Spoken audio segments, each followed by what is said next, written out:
Hi, in today's video, we're going to talk about 6 key points on how to improve the speed on your serve. And by the end of this video, you will be able to hit a faster serve than what you currently have right now.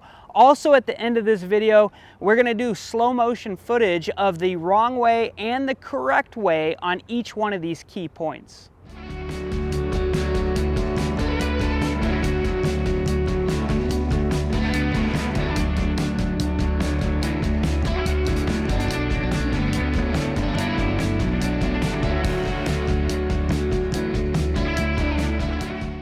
All right, so the first step in getting more speed on your serve is learning how to use your legs. Like all of our teachings, we're going to start from the ground up, and that's the way the serve is too. The power starts from the legs and releases into the snap. That's all part of your kinetic chain.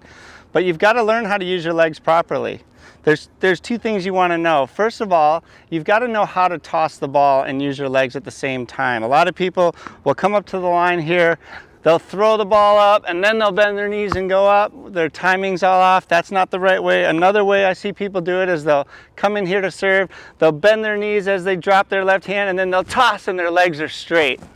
And they're not able to use their legs that way either. So you've got to time it, whether you're using a platform serve or where you slide the leg up and use a pinpoint. The legs go down as the ball is coming out of your hand, and you want to feel like you're sitting in a chair, like you're getting a deep knee bend. So as I come in here, I'm going to be in this platform stance. As I go up to toss, I'm bending here. I'm having my weight equally distributed on both legs, and I'm really going down deep and getting into the seated position. This is going to allow me to jump up and kick up into the ball so I get that kinetic chain going. I'm going to hit 2 serves. I'll do the platform serve first, where I keep the leg back. I'm sideways to the net. This is going to help me get into that sideways bend. I don't want to be facing forward and bending this way either. So you'll see as the ball comes out of my hand, that's when my deep knee bend will start. Coming in here, deep knee bend, and snap. Powerful serve, using my legs well. The second way is to slide that right foot up. That's called the pinpoint serve. That's the way I normally serve. I spread my legs out a little more.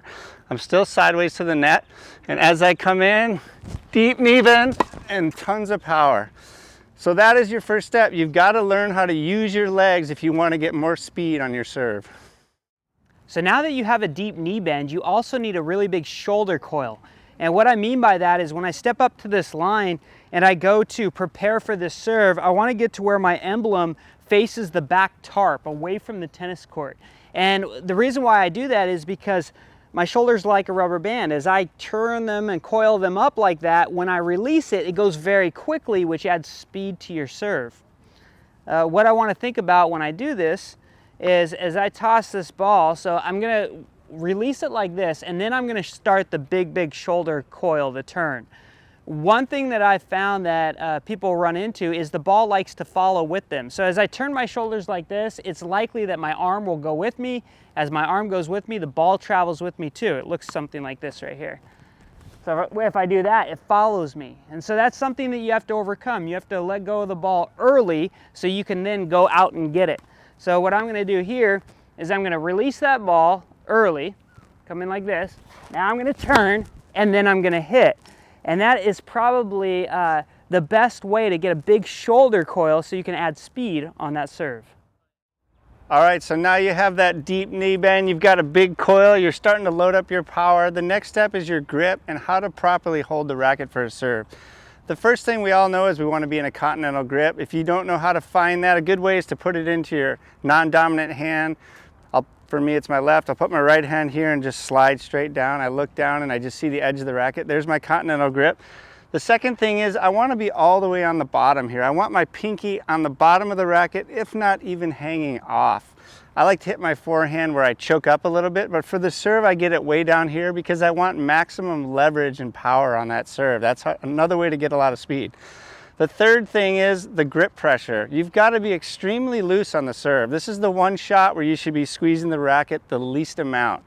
The reason is when you go to hit your serve, the ball's going to be sitting in midair without any force against your hand. You don't need a lot of grip pressure to resist that ball because it's just sitting on a tee. So one thing I like to do is I like to hold the racket into my left hand here when I'm getting ready, and I'm kind of just really relaxing my right hand. I'm holding it with my middle finger and my thumb. My other 3 fingers are really loose. I'm getting in here, I'm barely squeezing. I'm kind of holding it with my left hand, and I'm gonna come in and really let that racket whip. That's really the only way to get the racket to move really fast, and to increase the speed, you've got to be loose and feeling that whip. You have a deep knee bend, you have a big shoulder coil, and you have a really loose grip. Now we go on to the toss. The toss in this is important because if the toss is not out in front of you enough, the shoulder and the racket kind of fight to get through the ball, meaning that it slows down a little bit. And when it slows down, obviously you're going to sacrifice a little bit of speed. So if I toss this out in front of me, or if I toss it up and it gets too close or it stays in a little bit, it's going to look like this right here. And it's going to be a little bit more in line with me. That right there is going to sacrifice speed. So what I have to do is I have to throw it out in front of me. And what I'm going to do is I'm going to gauge the result of my hit. So if my hit hits the net, if it goes into the net, I know that I have taken this ball and thrown it too far out in front of me. If my ball goes long and it goes, into the green, I know that I brought my toss too far back. So I'm going to make judgment calls on the result of my serve. But nonetheless, I have to throw it out further than normal, especially when I'm pressing up into the ball. It's going to look like this right here. It's pretty far out. That was a good serve too. It's pretty far out in front of me. That's going to allow my racket to continue to accelerate, and I'm going to add more speed to my serve. All right, so we've got the deep knee bend, we're coiling, we've got a loose grip, our toss is out in front. The next step is learning how to breathe properly. And this is the one time in your game when you make contact that you want to let out a loud grunt. You want to be really putting some power into it. It's a lot like a person in karate. When they go to chop those karate boards, they make that big sound, and they're channeling all their energy into that one spot. Same thing on the serve. I want to come into it and channel all my power into the contact point. So as I'm getting ready to serve, I'm standing here. I should be picking out what serve I'm going to hit, kind of get a visual picture in my mind of what that's going to look like. But while I'm bouncing the ball, I'm going to breathe. That breathing is going to get me relaxed. That's going to get me ready for that power. So I relax here, and as I go into contact, I'm going to let out a loud grunt. So that grunt is allowing me to stay relaxed. It's getting me to breathe out, and it's giving me a lot more speed on my serve. Now that you have a deep knee bend, a big shoulder coil, you have a loose grip, you've tossed the ball out in front of you, and you've understood how to breathe at the proper time, we are now on to the last thing. And the last thing is trying to kick my leg back towards the fence as I hit the serve.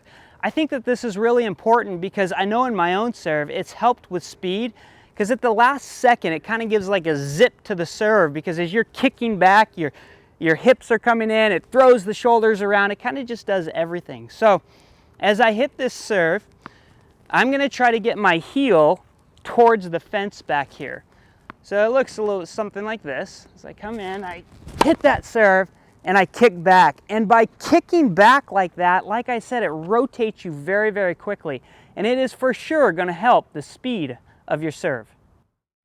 All right, guys, so there's the 6 most important ways to add speed to your serve. I just want to say we actually filmed this video a few days ago and then reshot it today because we didn't like the way it turned out. But in the meantime, I was playing the other night, and the first serve game I had, I was way off. I got broke playing doubles, and I started adding 2 things. I started increasing my deep knee bend, and I added more coil, and the rest of the night I think I lost like 2 points on serve. So it's always a great reminder to remember these things. They're all 6 huge things, and the deep knee bend and the coil helped me a ton. Remember, all 6 of these ideas can be used on all your serves. The slice serve, the kick, the flat, it doesn't matter.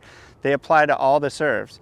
Remember to stay tuned. At the end of this video, we're going to show you some of our serves, doing it the right way and the wrong way. We appreciate you guys. If you haven't subscribed, do that now. And if you like this video, hit that like button. We'll see you next time.